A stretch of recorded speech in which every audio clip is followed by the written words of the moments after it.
Alright guys, Tom here and welcome to a new video, and today I'm bringing you my review of WWE Raw for the 16th of February 2014. I think WWE did a very good job of Monday Night Raw this week. I thought this was a good show, really enjoyed it. In this video I'm going to review Monday Night Raw, the good, the bad and the ugly. 6 days till Fastlane. I'm really excited for that pay-per-view. I think on Raw this week they did a good job to build the fans' anticipation for the pay-per-view. So Monday Night Raw started with a segment including John Cena and Rusev, and I thought this was a very good and explosive way to start Monday Night Raw. There wasn't anything new from the John Cena promo, but when Lana and Rusev came out, things really hotted up between John Cena and Rusev. It was quite nice. Lana's promo work was great as usual. I thought this bit was really good and an amazing way to start Monday Night Raw. I thought it was really cool how they did a bit of a deja vu, because last week Rusev attacked Cena on the ramp, but this week Cena attacked Rusev on the ramp, and it was really deja vu. It was a really nice message to send to Rusev. I thought it was great. An awesome way to start Monday Night Raw, and I'm really bloody excited for their match at Fastlane. I have no idea what's going to happen. That was the whole point of this segment. Everybody's really excited now. An explosive way to start Monday Night Raw, and I cannot wait for that match to happen. The only issue I have is, yes, they gave the momentum to John Cena on the last Monday Night Raw, but the problem I have here is they're making out as if John Cena's the underdog in this feud because Rusev's undefeated within the WWE. But the problem I have is, in my opinion, Rusev's the underdog because John Cena is this unstoppable force within the WWE. And in my opinion, he feels like the underdog, but they're building John Cena up as the underdog. So has Rusev already lost too much momentum as he goes into this match? We'll have to wait and see, but Rusev was already the underdog before this segment happens, and now John Cena's got all the momentum. How's Rusev going to do in this match? Does he have any momentum at all? I'm not sure. We're going to have to wait and see till Fastlane. Is Cena walking out as the champion? Who knows? So, Dean Ambrose wants a match against BNB, and that's actually happening now as we found out later in the show. But who stole the show on tonight's Monday Night Raw? Easy question to answer: Luke Harper and Dean Ambrose. This match was fucking awesome. This match was so good. This is one of the best matches you'll see on Monday Night Raw this year. It was so good. I mean, in the grand scheme of things, it doesn't really mean anything. It's pretty irrelevant, but this was so good. This was so entertaining. It was like a pay-per-view worthy match. Luke Harper against Dean Ambrose. It was so good. I want to see these guys go on it at WrestleMania. Hell, oh my god, that would be so good. But this match was great. I think they stole the show. Easily the best match of the night. So good, and a great way. Well, it was a really good opening match. I mean, they couldn't have picked a better match to start Monday Night Raw. Another cool thing that happens on Monday Night Raw is that Stardust turned on Goldust. Yes, that's right, we're finally going to get Goldust against Cody Rhodes. I cannot wait for this match. The only disappointing thing about it was, well, there was two disappointing things. Dusty Rhodes didn't actually make his way to the ring. He only appeared on a backstage promo with Cody Rhodes and Goldust. I would have preferred it if he went in the ring and did a promo with the two instead of just doing a backstage promo, which wasn't as cool, but it was still nice to see him on our TV screens. And the other thing I didn't like was the crowd reaction wasn't great when Cody Rhodes hit the crossroads on his brother Goldust in the middle of the ring. Maybe it's because you could see it coming from a mile off, or I don't know, but I think it deserved a better crowd reaction. But all in all, I cannot wait for this match to happen. It's been long, well overdue. I cannot wait for it to happen, and it's pretty much sparked off from this Monday Night Raw. Bring it on. Now, we actually got Dolph Ziggler against Seth Rollins on this week's Monday Night Raw. It had so much potential. We got a little bit of a glimpse of what Dolph Ziggler and Seth Rollins can do in the ring. Of what we saw, it was a great match, but I just wish we could have seen more between Ziggler and Seth Rollins. We're going to get that on this week's SmackDown, however, but on Monday Night Raw, we got a really nice taster of what these guys can do in the ring. I really want to see a pay-per-view match between these two, but what we saw of it, it was quite good, just a little bit too short. Now, once again, Roman Reigns disappoints me in the ring. He had a match against Kane this week. Ugh, this match sucked. I mean, there was nothing. Roman Reigns does not bring anything to the table whatsoever. The crowd was absolutely bored out of their minds. I was too interested in listening to Daniel Bryan on commentary. Roman Reigns, once again, doesn't deliver in the ring. Yes, he's up against Kane, which isn't the best competitor to put him over, but this guy, match after match, does absolutely nothing for me. I cannot see a future. I can't see a future in Roman Reigns. I can't see anything in this guy. What the hell are they thinking? Oh my god. What I thought was the best segment of the night was Triple H kind of answering Sting's appearance on last week's Monday Night Raw. I thought this was really cool because, whoa! Ric Flair came out on Monday Night Raw. Who thought that was going to happen? Certainly not me. I thought that was absolutely amazing. His former partner in Evolution, this was so bloody cool. Nobody expected it. I thought that was absolutely mentally cool. Oh my god, so Triple H was talking about how it was going to be WCW against WWE.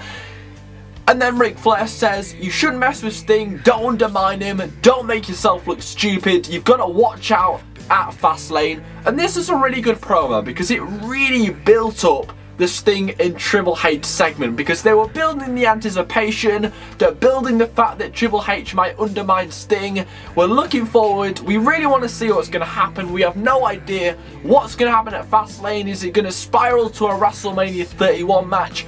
Who knows? The greatest thing about this was that Sting wasn't on Monday Night Raw, so we have no idea what Sting's going to do on Fastlane. The big attraction for Fastlane is Sting is going to make that big appearance. So people might complain that Sting wasn't on Monday Night Raw tonight, but the big attraction is that Sting's going to be on the Fastlane pay-per-view. So if he was on this week's Monday Night Raw, then it wouldn't necessarily feel special when it is at the Fastlane pay-per-view on Sunday, but we got Ric Flair instead, and I thought that was absolutely awesome. And when Triple H pushed over Ric Flair to end the segment, I thought that was some great heel heat for Triple H. It was a great idea, awesome segment, it was a really good 10 minutes of television time.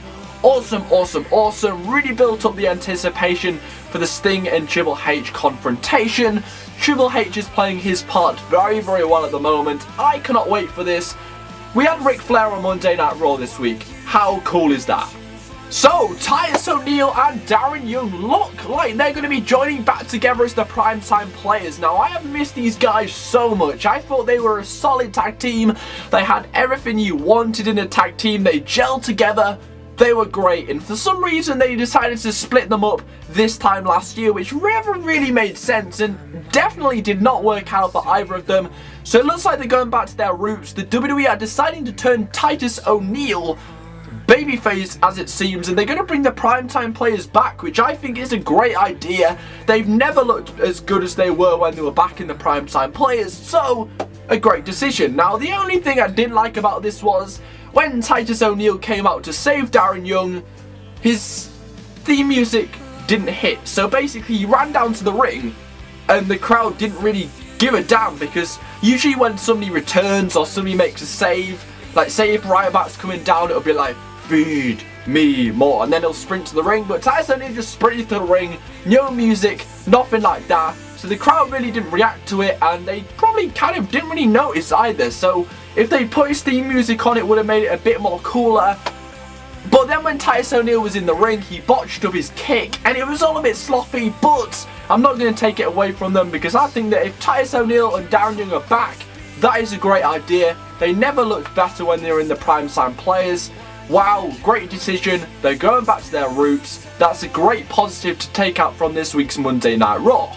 There was a great segment between Dean Ambrose against Bad News Barrett. Basically, Dean Ambrose tied up Bad News Barrett on the pole and forced him to sign the signature for the IC Championship match at Fastlane. Basically, Dean Ambrose wrote it.